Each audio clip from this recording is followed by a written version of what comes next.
এই পিঠা যদি একবার খেয়ে থাকেন তাহলে হচ্ছে এই পিঠা সবসময় আপনার পছন্দের তালিকায় থাকতে পারে। যারা মিষ্টি পিঠা পছন্দ করে তারা কিন্তু এই পিঠা অবশ্যই পছন্দ করবে। আসসালামু আলাইকুম সবাইকে। আর এই পিঠা হচ্ছে মানে খেতেও এত মজার আর বানানো কিন্তু অনেক সহজ। আর এটা কিন্তু আটা, ময়দা, চালের গুঁড়া লাগে না। সুজি দিয়েই কিন্তু এই মজার পিঠাটা বানানো যায়। এখানে দেখেন আমি পরিমাণ মতো পানি দিলাম। তারপর হচ্ছে এখানে হাফ কাপের মতো গুঁড়া দুধ দিলাম। আর আপনারা চাইলে কিন্তু এটা পুরাটাই মানে জাল করা দুধ মানে লিকুইড দুধটা দিয়ে করতে পারেন। তারপর এখানে হচ্ছে স্বাদ মতো একটু লবণ দিলাম।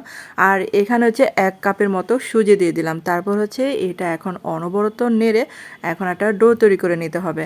আর এই পিঠাটা দেখবেন অন্যান্য পিঠা থেকে খেতে অনেক মজার হয়। আর আমি তো এটা বানিয়ে অনেকের প্রশংসা করালাম যে এত মজার একটা পিঠা।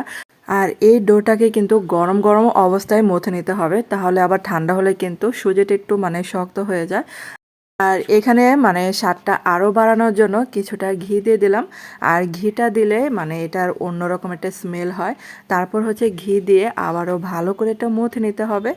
আর ঘি যদি না থাকে তাহলে এটা স্কিপ করতে পারেন, কোনো সমস্যা নেই।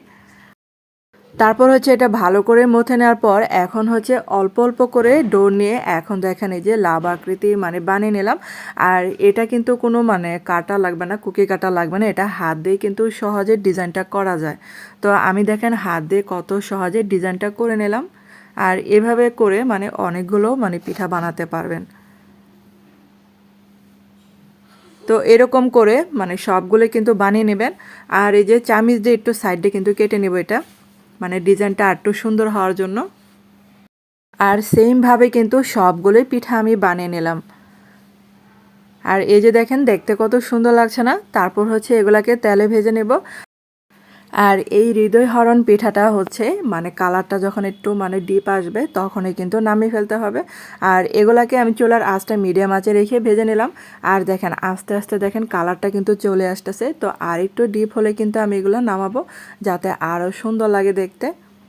আর আপনারা চাইলে কিন্তু এ পর্যন্ত নামাতে পারেন, কোনো সমস্যা নেই। তো আমি যে এখন ভেজে তুলে নিলাম। আর সবগুলোই কিন্তু সেমভাবে ভেজে আমি নামাবো। আর এই পিঠা দেখেন মানে বানানো কিন্তু অনেক সহজ, আর ভাজতেও কিন্তু বেশি সময় লাগবে না। তো এই যে দেখেন আমি এগুলো নামিয়ে তারপর হচ্ছে পরেরগুলো ভেজে নিচ্ছি। আর এগুলা ভাজার পর এখন হচ্ছে আমি একটা শিরা তৈরি করব। এখানে আমি 1 কাপের মতো চিনি দিলাম। তারপর হচ্ছে এখানে হাফ কাপের মতো পানি দিলাম। আর এখানে একটা স্মেলের জন্য আমি কয়েকটা এলাচ দিয়ে দিলাম। আর এগুলাকে একটু ভালো করে বলক তুলে নিলাম। আর এই যে শিরাটা যখন একটু ঘন হবে, মানে বেশি ঘন হওয়া যাবে না। আর এই যে শিরাগুলো একটু ঘন হতে আমি দিয়ে দিলাম পিঠাগুলো। আর আপনাদের হাতে যদি সময় থাকে এটা কিন্তু কয়েক ঘন্টা ভিজে রাখলে শিরাটা কিন্তু মানে পুরোপুরি এই পিঠার মধ্যে যাবে, ঢুকবে আর কি।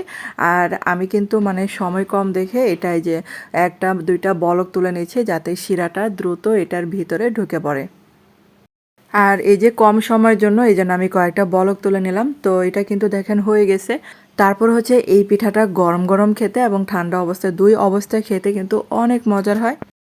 আর এই পিঠাটা যাকে খাওয়াবেন একবার সে কিন্তু আবারও খেতে চাইবে এই পিঠাটা। আর আপনারা দেখে বুঝতে পারছেন এই পিঠাটা বানানো কত সহজ। তারপরে এখন একটা ভেঙে দেখাচ্ছে। আমি যেহেতু এটা বেশিক্ষণ সময় রাখি নাই, আর এই যে দেখেন অল্প সময়ে যতটুক মানে সফট হয়েছে এই পিঠাটা। তো ধন্যবাদ এতক্ষণ আমার ভিডিওটা দেখার জন্য।